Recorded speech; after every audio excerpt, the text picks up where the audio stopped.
আসসালামু আলাইকুম সুপ্রিয় দর্শক মণ্ডলী। আপনাদের সবাইকে আমন্ত্রণ জানাচ্ছি উদ্ভাসের বিশেষ আয়োজন টি উইথ টিচার্সের আরো একটি নতুন এপিসোডে। বরাবরের মতোই আমাদের সাথে উপস্থিত আছে আজকের আরেকজন আমাদের প্রিয় মুখ, আমাদের সবার প্রিয় টিচার, সাধারণ জ্ঞান ডিপার্টমেন্টের আসিফ। আসিফ, কেমন আছো তুমি? আলহামদুলিল্লাহ ভাই, ভালো আছি। আপনি কেমন আছেন? আলহামদুলিল্লাহ, তোমাকে অসংখ্য ধন্যবাদ আমাদেরকে তোমার মূল্যবান সময় থেকে কিছু সময় দেওয়ার জন্য, সেই সাথে রাজি হওয়ার জন্য যে আমাদের এই টি উইথ টিচার্সে নিজের গল্পটা বা না জানা কথাগুলো শেয়ার করার জন্য। আপনাকেও ধন্যবাদ। ধন্যবাদ আসিফ।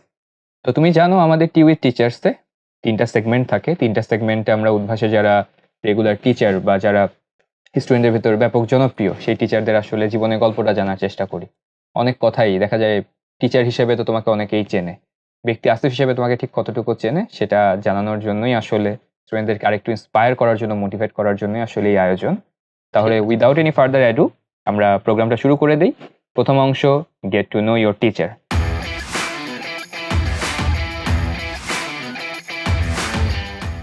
আসিফ, তোমার কাছে জানতে চাই যে আসলে তোমার স্কুল জীবন কেমন ছিল? তোমাকে সামনাসামনি দেখতে বেশ সহজ সরল, খুব ঠান্ডা মাথার মানুষ মনে হয়। তুমি কি বরাবরই এমন ছিলে, নাকি ছোটবেলায় দুষ্টামি করা হইতো একটু, বা ক্লাস পালানো হইতো, এরকম কোনো নটোরিয়াস কিছু করেছো কিনা? নটোরিয়াস কিছু করার অভিজ্ঞতা আসলে নেই। মানে আমি মোটামুটি ছোটবেলা থেকেই এরকম ছিলাম। টিচাররা খুব পছন্দ করত এবং ওই মায়ের নেওটা যেটা বলা হয়, সেটাই আমি সবসময় ছিলাম। এবং মানে আমি সবসময় একটা কথা বলতাম সবাইকে, স্কুল না কলেজের কথা, যে ঢাকা কলেজে আমি পড়েছি। কিন্তু ঢাকা কলেজের যেই কাজগুলো সবচেয়ে বেশি মানুষ করে সেগুলো হয়তো আমার করার সুযোগ হয়নি। প্রথম কথা হচ্ছে, মানুষ ঢাকা কলেজে পড়লেই প্রথমে গিয়ে ঢাকা কলেজের পুকুরে নামে। কিন্তু আমি ২ বছর পড়ালেখা করলাম, কখনো পুকুরে নামা হয়নি। দ্বিতীয় কথা হচ্ছে, অনেকেই শখ করে ঢাকা কলেজের বাসে ঝুলে। কিন্তু আমি কখনো ঢাকা কলেজের এই মানে এই যে চর্চাগুলা এগুলোর মধ্যে কখনো যাওয়া হয়নি। কারণ আমার কাছে মনে হতো সবসময় একটু ঝামেলা থেকে দূরে থাকলেই ভালো। এবং যেহেতু পরিবারের বড় ছেলে হিসেবে বড় হয়েছি, ছোটবেলা থেকেই অনেক রেসপনসিবিলিটি নিয়ে চলাফেরা করতে হয়েছে। দ্যাটস ওয়াই দেখা গেছে যে যেই থ্রিল গুলো মানুষ নেওয়ার চেষ্টা করে, অনেকটাই আমি অনেক সময় চেষ্টা করিনি, জাস্ট বিকজ অফ চিন্তা করেছি যে ঝামেলায় পড়া বা হচ্ছে যে ওই রেসপনসিবিলিটির জায়গা থেকে। তো ছোটবেলা থেকে আমি এরকম, এই কারণে অনেকেই অনেকটা আমাকে নিরস মনে করে আরকি। যেটা টু সাম এক্সটেন্ট সত্য কথাও। যে আমার আসলে অত বেশি মানে থ্রিলিং কিছু করব, এই আইডিয়াটা খুব বেশি মাথায় কাজ করে না। ওকে, আরেকটু যদি বলতে যে তোমার আসলে স্কুল জীবন শুরু থেকে এখন পর্যন্ত, কলেজ জানলাম তুমি ঢাকা কলেজে পড়েছো, স্কুল জীবনটা নিয়েও যদি বলতে, স্কুল জীবন কোথায় কেটেছে, কেমন কেটেছে? আমার স্কুল জীবন কেটেছে একদম ছোটবেলা থেকে। কেজি থেকেই আমি বীরশ্রেষ্ঠ মুন্সী আব্দুর রউফ পাবলিক কলেজে পড়েছি। তো স্কুলে এমনি দুষ্টামি হয়তো খুব বেশি করিনি, বাট আমি ছোটবেলা থেকেই কো-কারিকুলার অ্যাক্টিভিটিস করেছি। ক্লাস 9 থেকেই আমি ডিবেট করা শুরু করেছি। আরো ছোট যখন ছিলাম তখন আমি প্রায় সময় সায়েন্স ফেয়ার গুলোতে যেতাম। এবং মানে যতটুকু সুযোগ ছিল স্কুলের সর্বোচ্চই নেওয়ার চেষ্টা করেছি। তবে আমার স্কুল জীবনটা একটু অন্যরকম এই কারণে, কারণ ২০০৯ সালে যখন হচ্ছে পিলখানা হত্যাকাণ্ড হয়, তারপর থেকেই কিন্তু বীরশ্রেষ্ঠ মুন্সী আব্দুর রউফ পাবলিক কলেজ এবং নূর মোহাম্মদ পাবলিক কলেজ এগুলো কিন্তু অনেক মানে কম্প্যাক্ট একটা জায়গার ভিতর চলে আসে। এবং আমাদের অন্যান্য স্কুল কলেজের দেখা যাচ্ছে যে ঐরকম বন্ধু-বান্ধব হতো না। কারণ পিলখানার ভিতরেই আমরা থাকতাম এবং খুব কড়া চেকিং এর মধ্যে থাকতে হতো। আমার স্কুল জীবনটা বেশিরভাগই কেটেছে স্কুলের বন্ধুদের সাথে। এবং আমরা হয়তো সপ্তাহে ১ দিন গিয়ে খেলাধুলা করতাম পিলখানার মাঠে। আর এমনি টিচারদের সাথে কথাবার্তা হতো। কিন্তু আমি আসলে মানে মুক্ত বাতাস যেটাকে বলে, সেটা পুরোটাই ফিল করেছি আমার কলেজ জীবনে এসে। আমার কলেজ জীবনটা স্কুল জীবনের তুলনায় অনেক বেশি ইভেন্টফুল। এইটা। চমৎকার। কো-কারিকুলার অ্যাক্টিভিটিস নিয়ে বললে, আরো একটু জানতে চাই যে তুমি আসলে কতটা কমিটেড বা ডেডিকেটেড ছিলা পড়াশোনার বাইরে বিভিন্ন অ্যাক্টিভিটিস নিয়ে? সেটা সম্পর্কে একটু জানতে চাই। বিতর্কের কথা বললা। তোমার বিতর্ক জীবন নিয়ে যদি একটু আমাদেরকে বলতা। আমি একটা কথা বলতে চাই, সেটা হচ্ছে কো-কারিকুলার অ্যাক্টিভিটিস আমার লাইফটাকে শেপ করেছে। আমি পড়ালেখায় ছিলাম, বরাবরই ভালো ছিলাম। কিন্তু আমার পড়ালেখাটাকে সামনে এগিয়ে নিয়ে যাওয়ার জন্য কো-কারিকুলার অ্যাক্টিভিটিস সবচেয়ে বেশি গুরুত্ব রেখেছে। সেটা স্কুল, কলেজ এবং ইউনিভার্সিটিতেও এসে। একটা কথা আমি ফ্র্যাঙ্কলি বলি, সেটা হচ্ছে যে আমার লাইফটা শেপ করেছে ২ টা জিনিস। একটা হচ্ছে বিতর্ক, আরেকটা হচ্ছে উদ্ভাস। সেটা কিভাবে? বিতর্কের কারণে আমি আসলে গ্রেটার লাইফটাকে দেখার সুযোগ পেয়েছি। আমি বলেছিলাম যে স্কুল জীবনে ওইভাবে বাইরে যাওয়ার আমার কোনো সুযোগ হতো না। আর পিলখানা তো একটা সেনসিটিভ জায়গা ছিল। কিন্তু যখন ক্লাস 9 এ ডিবেট করা শুরু করলাম, তখন আস্তে, আস্তে বিভিন্ন জায়গায় যাওয়ার আমার সুযোগ হলো। আমি জাহাঙ্গীরনগর ইউনিভার্সিটিতে গেলাম বিতর্ক করতে। ওইটাই প্রথম। তারপরে বিভিন্ন স্কুল, বিভিন্ন কলেজ, ঢাকা শহরের বিভিন্ন জায়গায় যাওয়া হলো। যখন আমি যাওয়াটা শুরু করলাম, তখন মানুষের সাথে আমার পরিচয় হওয়া শুরু করলো। আমি বুঝতে পারলাম যে আসলে লাইফটা একটু বড়। এরপরে এসে আমি যখন আবার উদ্ভাসে জয়েন করলাম, আগে ছিল যে ঢাকার ভিতরে বিভিন্ন জায়গায় বিতর্ক আমাকে যাওয়ার সুযোগ করে দিয়েছে। উদ্ভাসে আসার পরে দেখা গেল যে আমি মানে ঢাকার বাইরে বাংলাদেশের বিভিন্ন জেলায় ঘুরতে পারলাম এবং সেখানে বিভিন্ন জায়গার কালচার আমি দেখলাম। বিভিন্ন জায়গার মানুষের সাথে কথাবার্তা হলো। তখন এই জিনিসটা আমাকে আরো মানে একটু গ্রেটার ওয়ার্ল্ডটাকে দেখতে হেল্প করেছে আরকি। তো কো-কারিকুলার আমার লাইফে খুব গুরুত্বপূর্ণ একটা পার্ট। এটা যে শুধু স্কুল কলেজে ছিল এরকম না। ইউনিভার্সিটিতে এসেও মানে আমি যদিও আমার ডিপার্টমেন্টের ফার্স্ট বয় ছিলাম অনার্সের রেজাল্টে, কিন্তু বেশিরভাগ মানুষ আমাকে এই কারণে চিনতো ডিপার্টমেন্টে, কারণ আমি বিতর্ক করতাম। এবং অনেকেই একটা জিনিস বলে যে কো-কারিকুলার অ্যাক্টিভিটিস করলে পড়ালেখা ভালো থাকে না। রাদার আমার ক্ষেত্রে এটার উল্টা হয়েছে। আমি যখনই কো-কারিকুলার অ্যাক্টিভিটিস করছি সেটা আমি পড়ালেখার সাথে ব্লেন্ড করার চেষ্টা করেছি। দ্যাটস ওয়াই আমার পড়ালেখার রেজাল্টটাও আরো বেটার হয়েছে আরকি। এখানে একটা খুব স্পেসিফিক প্রশ্ন করব, যেহেতু তুমি বিতর্কের সাথে জড়িত ছিলা হুম। এবং তুমি ঢাকা বিশ্ববিদ্যালয়ে তোমাদের সময় ডি ইউনিট দিয়ে ভর্তি পরীক্ষায় টিকে তারপর এসেছো। সামহাউ বিতর্ক করা কি তোমাকে ডি ইউনিটে চান্স পেতে হেল্প করেছে কিনা সামহাউ? সামহাউ না, পুরোপুরি আসলে হেল্প করেছে। কারণ আমি আসলে ১ম মানে আমি যেহেতু বলেছিলাম যে ১ম সারির স্টুডেন্টই ছিলাম। তো কলেজে উঠে আমি এই জিনিসটা রিয়ালাইজ করলাম যে আমি আসলে কোন জিনিসটা সবচেয়ে বেশি এনজয় করি। তখন আমি দেখলাম যে আসলে আমার বহির্বিশ্বে কি হচ্ছে, ইন্টারন্যাশনাল অ্যাসপেক্টস এ কি হচ্ছে, বাংলাদেশের আশেপাশে কি হচ্ছে, এগুলো আমাকে অনেক বেশি টানে। তো সেই জায়গাটা থেকেই আমি ডিসাইড করলাম যে আসলে আমি চেষ্টা করব এই জিনিসগুলো নিয়ে আলোচনা করে এমন কোনো ডিসিপ্লিনে পড়ার, যেটা হচ্ছে সোশ্যাল সায়েন্স। সো আমি তখন এ ইউনিট এবং ডি ইউনিট ২ টাতেই চান্স পেয়েছিলাম এবং আমার বাসার মধ্যে একটা মৌন ব্যাপার ছিল যে আমি যেন এর দিকেই থাকি। কিন্তু পরে আমি কনভিন্স করতে সমর্থ হলাম যে না, আমি আসলে ডি ইউনিটেই পড়বো, কারণ এটাকে আমি অনেক বেশি এনজয় করি। এখন পর্যন্ত আমি আসলে সোশ্যাল সায়েন্সকে অনেক বেশি এনজয় করছি। কারণ ওই বিতর্কের কারণে আমার ওই বেসটা তৈরি হয়েছে এবং আশেপাশের যেকোনো জিনিসকে আমি খুব প্র্যাকটিক্যালি দেখতে পছন্দ করি আরকি। ডেফিনেটলি বিতর্কের কারণে যে বেসটা তৈরি হয়েছে সেটা তোমার একাডেমিক লাইফে হেল্প করেছে, চান্স পেতে হেল্প করেছে এবং উদ্ভাসের সাধারণ জ্ঞান টিচার হিসেবে তোমার যাত্রাটাকে আরেকটু মসৃণ করেছে। কি বলবে এখানে? অবশ্যই মানে বিতর্কের কারণে আমার ২ টা মানুষের সাথে পরিচয় হয়েছে। একটা হচ্ছে শোভন ভাই, আরেকজন হচ্ছেন আপনি আমার সামনে বসে আছেন। তো ওইখান থেকেই যাত্রাটা শুরু। সেখান থেকেই ওই যে অঞ্জন দত্তের একটা গানের মতো আরকি, এখান থেকেই পথ চলা, এখান থেকেই শুরু। তো বিতর্কের কারণেই আসলে শুরু। বিতর্কের কারণেই মানে জিকের প্রতি ভালোবাসা, বিতর্কের কারণেই দেখা গেল যে উদ্ভাসের সাথে আমার সম্পৃক্ত হওয়া এবং এখন পর্যন্ত চলা। চমৎকার, খুব ইন্সপায়ারিং ছিল আসিফ। এবার একটু টপিকের বাইরে চলে যাই, উদ্ভাসের জার্নিটা, যে তোমার উদ্ভাসের প্রথম জার্নি, প্রথম ক্লাস নেওয়ার অনুভূতি বা উদ্ভাসের সাথে যুক্ত হওয়ার প্রসেসটা কেমন ছিল এবং প্রথম দিকের জার্নিটা কেমন ছিল? আচ্ছা, ১ম দিকে যখন যুক্ত হওয়ার প্রসেসটা আসলো সেটা হচ্ছে ওই যে বিতর্কের কারণেই শোভন ভাই এবং আপনার সাথে পরিচয়। শোভন ভাই আমাকে ১ম বললেন যে, "তুমি একটা ডেমো দিয়ে আসো। তোমার যেই নলেজ আছে এতে তুমি ডেমোতে ভালো করবা।" তো তখন যদিও একটু নার্ভাস ছিলাম, তারপর আমি চিন্তা করলাম ভাই যেহেতু বলেছেন, যাই একটা ডেমো দিয়ে আসি। তো আমি ডেমো দিলাম, ডেমোতে সিলেক্ট হলাম। ১ম দিকে অত বেশি ক্লাস পেলাম না। আ ২০২০ এর দিকে আমি আমার ১ম ক্লাসটা পেলাম। সেটা হচ্ছে শান্তিনগর ব্রাঞ্চে ছিল। তো এখনো যখন আমি বলি যে উদ্ভাসের জার্নির কথা বলতে গিয়ে, তো ওই শান্তিনগর ব্রাঞ্চের কথা আমি বলি। কারণ এই জায়গাটা নিয়ে একটা কথা আছে যে ওইখানে ভালো টিপিপি আসে না, ভালো করা যায় না। কিন্তু I am grateful to that batch in Shantinagar. ওরা আমাকে 100 টিপিপি দিল। তারপরে আস্তে, আস্তে দেখা গেল যে আমি ক্লাস পাওয়া শুরু করলাম। কারণ ১ম দিকে তো মানুষ আসলে জানে না যে আসলে কতটুকু সে ভালো করতে পারছে বা কি। তো এইটা গেল আমার ১ম জার্নি এবং উদ্ভাসের ১ম যে পেমেন্টটা আমি পাই, সেটা হচ্ছে আমি আমার দাদিকে নিয়ে দেই আরকি। সো এটাও আমার কাছে খুব একটা আ সিগনিফিক্যান্ট ঘটনা। কারণ যেকোনো কিছুর ১ম পেমেন্টটা কিন্তু অনেক গুরুত্বপূর্ণ। তো আমি আমার উদ্ভাসের ১ম পেমেন্টটা মানে শান্তিনগরের ব্যাচ ২ টা ব্যাচ ছিল। আমি খুবই এনজয় করেছি ওইদিন পড়ানো এবং মানে শান্তিনগরে গেলেই আমার একটা হোম ফিল হয় এবং হচ্ছে ওই ১ম পেমেন্টটা আমার কাছে খুবই স্পেসিফিকলি ইম্পোর্টেন্ট। ওইটা আমি আমার দাদির হাতে দিয়েছিলাম। চমৎকার। তোমার কাছে সর্বশেষ প্রশ্ন, যে টিচার হিসেবে স্টুডেন্টরা যে আসিফকে দেখে, তার সাথে ব্যক্তি জীবনে আসিফের আসলে তফাৎ ঠিক কতটুকু বা আদৌ আছে কিনা? সবচেয়ে বড় যে তফাৎ সেটা হচ্ছে আমি পার্সোনালি একজন ইন্ট্রোভার্ট মানুষ এবং আমার কমফোর্ট জোনের বাইরে গিয়ে আমি কিন্তু টু শব্দও করতে পারি না। কিন্তু যখন আমি ক্লাসে পড়াতে যাই তখন আমাকে ওই সেলফ থেকে বের হইতে হয়।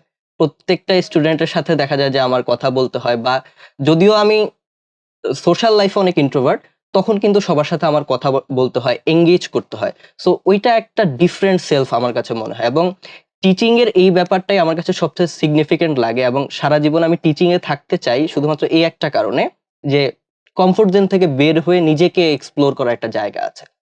চমৎকার, চমৎকার। এর মধ্য দিয়ে দর্শক মন্ডলী আমাদের get to know your teacher সেগমেন্টের শেষ পর্যায়ে চলে এসেছি। এখন আমরা চলে যাচ্ছি রাউন্ড 2 র্যাপিড ফায়ার।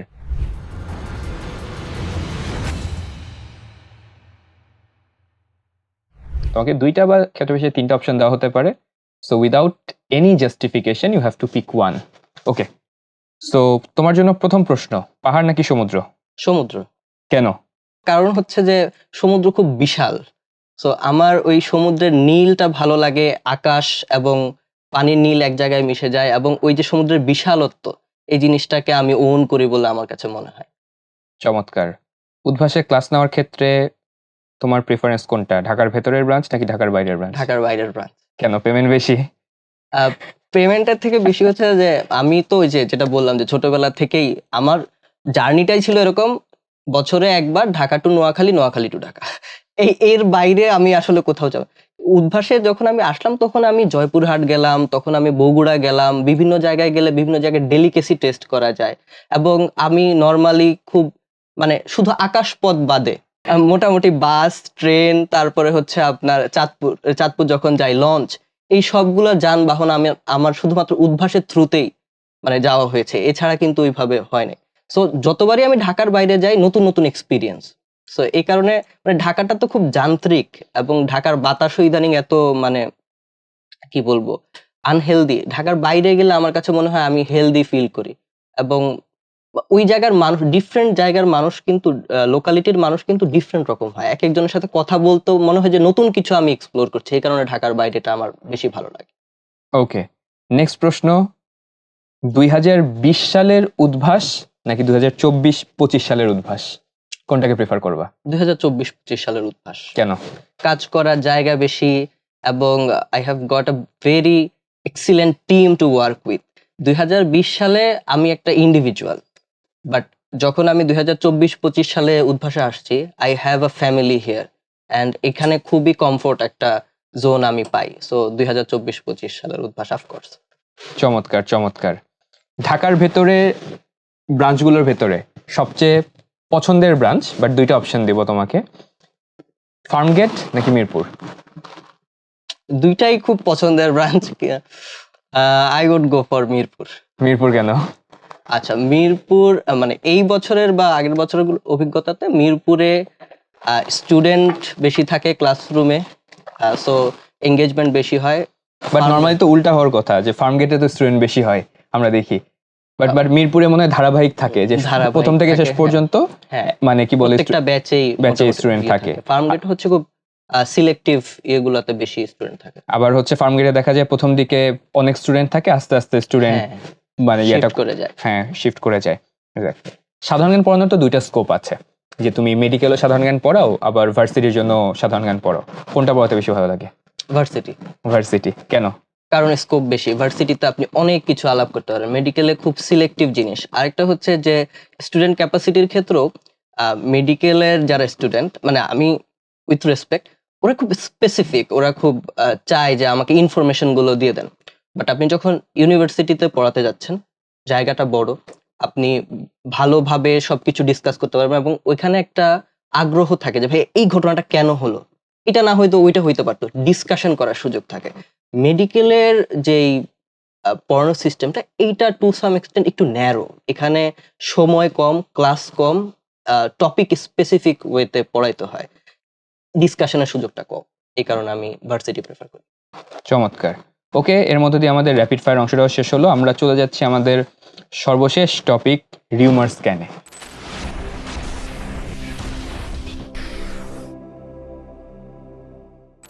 এখানে বেশ কিছু রুমার শোনা যায়, উদ্ভাস নিয়ে হতে পারে, ব্যক্তিগত জীবন নিয়ে হতে পারে, সেই জিনিসগুলো। তো আসিফ, একটা কথা অনেক জায়গায় প্রচলিত আছে যে উদ্ভাসের ভেতরে একটা মানে ইনভিজিবল সিন্ডিকেট বা কোরাম হয়তো কাজ করে, যে গুটি কয়েক টিচার তারাই হয়তো সবকিছু কন্ট্রোল করছে, বাকিদেরকে আসার সুযোগ দিচ্ছে না, বা জুনিয়রদের স্কোপটা কম, এরকম কথা আমরা এক্সটার্নালদের থেকে প্রায়শই শুনি। What do you think about it? এটা রিউমার। রিউমার। মানে জুনিয়রদের স্কোপ কম থাকলে 2020 সালে আমি আসার কোনো সুযোগই ছিল না, এবং I didn't had any kind of lobbying here. মানে আমি, এটা আমার কাছে একটা মানে বাইরের জগতের মতো ছিল, জাস্ট বিকজ ওই যে ডেমো দিয়ে আসো। সো শুধু এক যদিও তোমার পরিচিত মানুষ ছিল, বাট তোমাকে তো এক্সট্রা কোনো ফেভার করা হয় নাই, তোমাকে বলা হয়েছে ডেমো দিয়ে আসো, এবং ডেমোতেও তুমি হচ্ছে টোটালি ওই, তোমার ডেমোতে আমিও ছিলাম না, হিমেল ভাই খুব সম্ভবত তোমার ডেমো নিয়েছিল, হিমেল ভাই এবং আরো একজন। So, এবং সবচেয়ে বড় কথা হচ্ছে মানে কাইন্ড অফ এখন তো একটু সিনিয়র হয়েছে, যদি ওইরকমই হতো তাহলে তো এখনো ক্লাস শেষে বের হয়ে টিপিপির খবর নেওয়া লাগতো না। টিপিপির খবরটা নেওয়া লাগে যে আদৌ ক্লাসটা ভালো নিলাম কিনা, টিপিপি কেমন আসছে। আমরা কিন্তু সবসময় এটা চেক অ্যান্ড ব্যালেন্সের মধ্যে থাকতে হয়, কারণ টিপিপি ড্রপ করা মানে হচ্ছে যে এখানে আরেকজন জুনিয়র তাকে সুযোগ দেওয়া হবে, কারণ স্টুডেন্টরা তো সবসময় যেটা বেটার সেটা এক্সপেক্ট করে। ওকে, আরেকটা বড় কথা, এটা সাধারণত যারা আমাদের সার্ভিস সিকার বা অনেক কম্পিটিটর আমরা বিভিন্ন জনের কাছ থেকে শুনি, যে প্রমিসের জায়গাতে মানে উদ্ভাস আসলে কোর্স শুরু করার আগে অনেক কিছুই প্রমিস করে, বাট কোর্সের পরে যে দেখা যায় অনেক কিছু হয় না। যেমন আমরা ঢাকার বাইরের প্রত্যেকটা ব্রাঞ্চে ঢাকা থেকে টিচার পাঠানোর কথা প্রমিস করি, বা দেশ জুড়ে সকল শাখা সমান সেবা, মানে এটা ঠিক আসলে আমরা কি বাস্তবায়ন করতে পারে উদ্ভাস? মানে অনেকেরই এটা নিয়ে হচ্ছে ডাউট আছে, মনে করে উদ্ভাস যা প্রমিস করে সেটা আসলে ডেলিভার করতে পারে না। এটা কি রিউমার না ফ্যাক্ট? এটা রিউমার, মানে যতটুকু প্রমিস করে তার থেকে তো বেশি দিতে দেখি। এবং এটা সবচেয়ে বড় এক্সাম্পল, হয়তো তুমি নিজের এক্সাম্পলটা দিতে পারবা। সেটাই যে আমাদের তো প্রমিস সার্ভিসে জিকে হাইলাইটস ছিল না, আমরা উইকলি জিকে হাইলাইটস দিয়েছি, এবং এই অনুষ্ঠানের মাধ্যমে এটা বলতে চাই, সামনে যেহেতু স্টুডেন্টরা বারবার আমাকে পার্সোনালি নক করেছে, উদ্ভাসকে নক করেছে, আমরা সামনে মান্থলি জিকে হাইলাইটসটাও শুরু করব। চমৎকার, এগুলো চমৎকার। কিন্তু আসলে আমাদের প্রমিস সার্ভিস ছিল না। এবং ওই যে মিরপুরের কথা বলছিলাম, মিরপুরের ব্রাঞ্চে আমি গিয়েছিলাম বিউপির পরীক্ষার পরে একটা ক্লাসে, তো ওরা মানে আমি ক্লাসে ঢোকার আগেই মানে আমাকে ঢোকার সাথে সাথেই বলতেছে যে ভাইয়া আপনার প্রোগ্রাম দেখে কিন্তু 2-4টা কমন পাইছি। তো এগুলা তো আসলে উদ্ভাসের প্রমিসড সার্ভিস না, স্টিল উদ্ভাস এটা প্রোভাইড করছে। আর প্রমিস সার্ভিসের জায়গায় যে পরিমাণ কষ্ট ম্যাটেরিয়াল বুকের পেছনে করা হচ্ছে, বা ম্যাটেরিয়াল গুলো তৈরি করার পেছনে, এবং ক্লাসগুলো যেভাবে ডিজাইন করে, এটা তো একটা বুলেট প্রুফ প্ল্যান, আসলে ফেল করার জায়গা খুবই কম। লাস্ট প্রশ্ন, যে তোমাকে জিজ্ঞেস করা সবচেয়ে প্রাসঙ্গিক, আমি অনেকদিন ধরে ওয়েট করতেছিলাম, যে উদ্ভাসে আসলে মানে যারা টিচার হিসেবে আসে, একাডেমিক লাইফ তাদের নাকি হ্যাম্পার হয়, আর সাধারণত মানে মিড বেঞ্চার ব্যাক বেঞ্চাররাই উদ্ভাসে আসে, যাদের ক্যারিয়ার নিয়ে অ্যাসপিরেশন থাকে না। ভালো স্টুডেন্টদের জন্য আসলে এটা ক্যারিয়ার থামায় দেয়, পড়াশোনার হ্যাম্পার করে। তো আমি এই কথাটা একজন হচ্ছে ঢাকা ইউনিভার্সিটির একটা সোশ্যাল সায়েন্সের ওয়ান অফ দ্য টপ সাবজেক্টের টপারের কাছ থেকে আমি জানতে চাই যে আসলে হ্যাম্পার করে কিনা উদ্ভাস। ওয়ার্ক লাইফ ব্যালেন্স, এটা যে কোনো কিছুর ক্ষেত্রেই, মানে উদ্ভাসে যদি আপনি মানে ব্যালেন্সটা যদি না করতে পারেন তাহলে হ্যাম্পার করবে। এটা শুধুমাত্র উদ্ভাস বা অন্যান্য যে কোনো কিছুর ক্ষেত্রে না, আপনার জীবনের যে কোনো ক্ষেত্রে আপনি যদি ব্যালেন্স না করেন তাহলে সমস্যা। এখন কেউ একজন যদি ধরেন এরকম করে যে কালকে তার পরীক্ষা, সে পরীক্ষা দিল না, একটা ব্রাঞ্চে ক্লাস নিতে চলে গেল, উদ্ভাস কিন্তু কখনো এই জিনিসটা বলে না যে তোমাকে ক্লাস নিতেই হবে, ফ্লেক্সিবিলিটি আছে। এখন কেউ যদি এটা ম্যানেজ না করে, এটা কিন্তু উদ্ভাসের দোষ না। এবং এই জিনিসগুলো ওই যে কো কারিকুলার অ্যাক্টিভিটিজ এর ক্ষেত্রেও আছে, যে না ছেলে যদি সায়েন্স ক্লাব করে, ডিবেট ক্লাব করে, তাহলে তো নষ্ট হয়ে যাবে, পড়ালেখা হবে না। লাইফে ওই ব্যালেন্সটা করা জরুরি। আমি সবসময় এই ব্যালেন্সটা রাখার চেষ্টা করি, যে আমি যদি উদ্ভাসে কমিটমেন্ট করি তাহলে খুব অল্প কমিটমেন্টই আমি করি, যেন সেটা আমার পড়ালেখাতে হ্যাম্পার না করে। আবার যখন আমার ফ্রি টাইম থাকে তখন আমি হয়তো এঙ্গেজ হচ্ছি বেশি টাইম নিয়ে। সো ব্যালেন্স করতে পারলে উদ্ভাস কখনোই আপনাকে প্রেশারাইজ করবে না যে তোমাকে এখানে টাইম দিতেই হবে। হি উইল আস্ক যে তোমার সময় আছে কিনা, সময় থাকলে আপনি দিবেন। এবং উদ্ভাস তো আমার কাছে মনে হয়, যদি আমরা এই পড়ালেখাগুলোর মধ্যে থাকি, মানে আমি পার্সোনালি জিকে পড়াই, এটা তো খুব রেলেভেন্ট পড়ালেখা, আশেপাশের জিনিস। এই একই জিনিস কিন্তু আমি আমার নিজের পড়ালেখায় কাজে লাগাতে পারি, কারণ আমি সোশ্যাল সায়েন্স পড়ছি, অ্যানথ্রোপোলজি পড়ছি, সেখানেও কিন্তু কন্টেম্পোরারি ইস্যুগুলো আসে। সো আমার ক্ষেত্রে উদ্ভাস মানে পিছিয়ে পড়া না, উল্টা আরো বেশি হেল্প করেছে। সো ওয়ার্ক লাইফটা যদি সবাই ব্যালেন্স করতে পারে ওয়ার্ক এবং একাডেমিক লাইফের মধ্যে, তাহলে আসলে কোনো কিছুই পড়ালেখাটা হ্যাম্পার করার কথা না। চমৎকার। তো এর মধ্যে দিয়ে আমাদের অনুষ্ঠান একদম শেষ পর্যায়ে চলে এসেছে আসিফ। খুব ইন্সপায়ারিং কথা ছিল আসিফের সাথে। অন্য দিনগুলোতে আমরা এপিসোডগুলোতে টিচারকে নর্মালি রোস্ট করি, বাট আসিফ এতটা ইনোসেন্ট যে ওকে আসলে আজকে রোস্ট করার কোনো সুযোগ পাইনি। ওর কথাতে আমি ইন্সপায়ার হয়েছি, প্রতিনিয়তই ওকে দেখে ইন্সপায়ার হই। মানে ওর ভেতরে ও যতটা হাম্বল এবং যতটা মানে কি বলে স্টুডেন্ট বা সাধারণ মানুষের সাথে মিশে কাজ করতে পারে, কথা বলতে পারে, এটা চমৎকার একটা গুণ আসিফের। তো ধন্যবাদ আসিফ। লাস্ট মোমেন্ট আমি একটু জানতে চাই যে আমাদের সুপ্রিয় শিক্ষার্থী যারা, তাদের জন্য তোমার পক্ষ থেকে বড় ভাই হিসেবে কোনো পরামর্শ, জীবন কেন্দ্রিক, নট অনলি এটা অ্যাডমিশনে ভালো করা বা ক্যারিয়ারে ভালো করা, যে কোনো কিছু হতে পারে। দুইটা পরামর্শ। এক নাম্বার পরামর্শ হচ্ছে মানে শুধু চিন্তা করলে হবে না, মাঝে মধ্যে কাজের মধ্যেও সেই চিন্তার প্রকাশটা করতে হবে। আর দ্বিতীয় কথা হচ্ছে যেটা করতে হবে সেটা হচ্ছে যে আমার বয়সী বা আমার সাথের ১০ জন মানুষ যা চিন্তা করছে তার থেকে একটু অ্যাডভান্স চিন্তা আমরা করতে পারি কিনা। তো ধরেন এখন আমার আশেপাশে যারা আছে তারা হয়তো পরীক্ষার আগের রাতেই পড়ে। আমি পরীক্ষার ২ দিন আগে একটু পড়াটা শুরু করতে পারি কিনা। অ্যাসাইনমেন্টটা যেদিন স্যার দিল সেই দিনই আমি শুরু করতে পারি কিনা। ওইদিনই কমপ্লিট করতে হবে এরকম না। মানে ইন্টারে যারা পড়ছে তাদের ক্ষেত্রেও একই কথা, এসএসসির ক্ষেত্রেও একই কথা। যে একদম পরীক্ষা আসবে, বোর্ড পরীক্ষা আসবে তার আগে ৩ মাসে আমি সিলেবাস শেষ করব।